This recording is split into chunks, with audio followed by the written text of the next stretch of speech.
Welcome to the Map of Resilience. My name is Stuart McKenzie and I'm a registered psychologist. I'm excited to share this map with you today. This has the potential to change your life. Inside of these modules, there is incredible knowledge and wisdom that can help you build resilience. The thing about resilience, it's a funny thing, it's that you don't need it until you do, until something comes along and knocks you over in life and you need to pick yourself up and dust yourself off. That's resilience.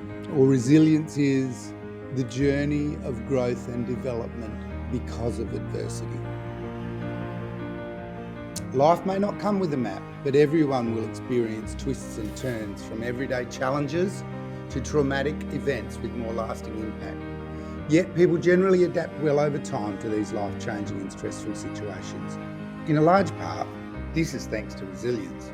Psychologists define resilience as the process of adapting well in the face of adversity, tragedy, or significant sources of stress. As much as resilience involves bouncing back from these difficult experiences, it can also involve profound personal growth. Our journey starts here on Relationship Highway, and our greatest asset in life is the quality of our relationships.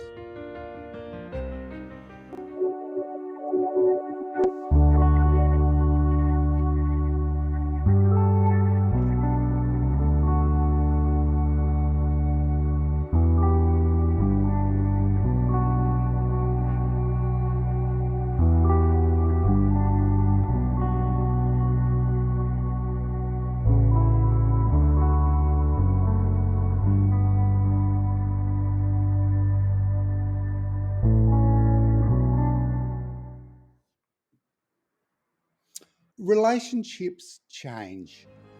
That is a fact of life. And when relationships change, it's loss. And we have lots of losses in life, and most of the time we just shake off our losses and continue on. But sometimes our losses are of such a big magnitude that we experience grief. And we need to experience that grief. We need to honour it. We need to give it space. We need to nurture it. We need to give it our attention. Because if we don't, that grief can get stuck and frozen and turn into trauma. So this whole building resilience is about us developing the skills so we don't develop trauma in our lives. At some point, relationships will change. It will either change here at Catastrophe Bridge or here at the voluntary off-ramp.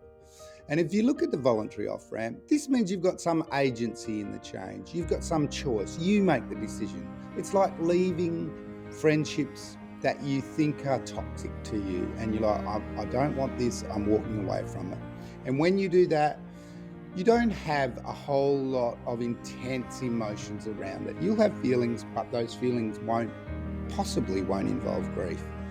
However, some losses that happen to us happen catastrophically. They're tragedies that happen to us, and they come without us knowing that they're coming. And in that situation, we can fall off Catastrophe Bridge into the swamp, or be swamped by our feelings, those feelings of grief, those feelings of loss.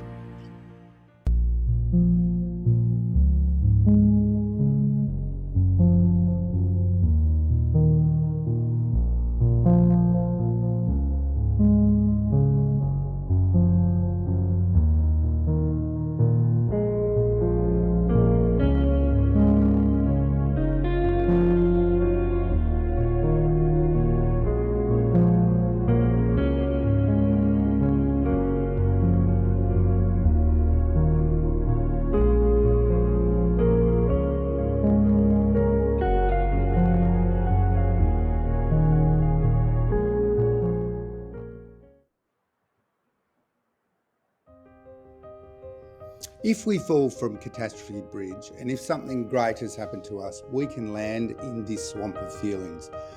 And this swamp of feelings can be as deep as an ocean. we can go deep down into that swamp of feelings and really feel lost. We can end up right at the bottom of that swamp of feelings. Sometimes our feelings are so overwhelming, so intense, that we jump out of that swamp of feelings as fast as we can, and we go into the avoidance marshes. And the avoidance marshes is where we just are not processing those feelings. We shove them deep down and we just continue on with life. But there's a risk to doing that.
Sometimes we can get stuck in anger or the guilt mudflats, and this is where we blame life, we blame other people, we blame circumstances, we're angry at what has happened to us.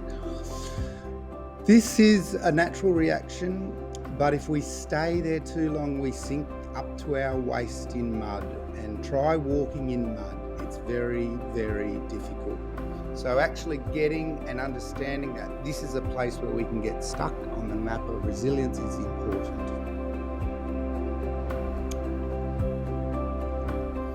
Coming out of the swamp of feelings is a difficult task.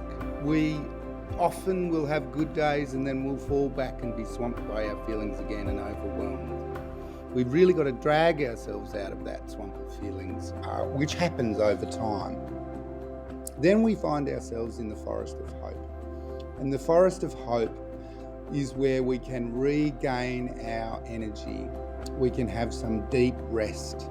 We can connect with other people and we can just ponder life for a time without being swamped by our feelings, but just regathering our energy.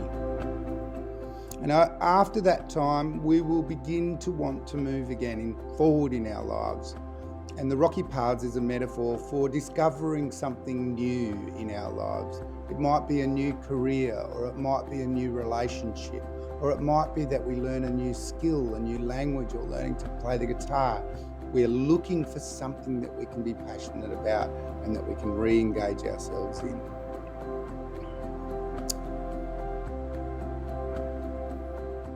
Eventually we'll find ourselves at the Seymour Mountains, and the Seymour Mountains is where we get a full view of our future again.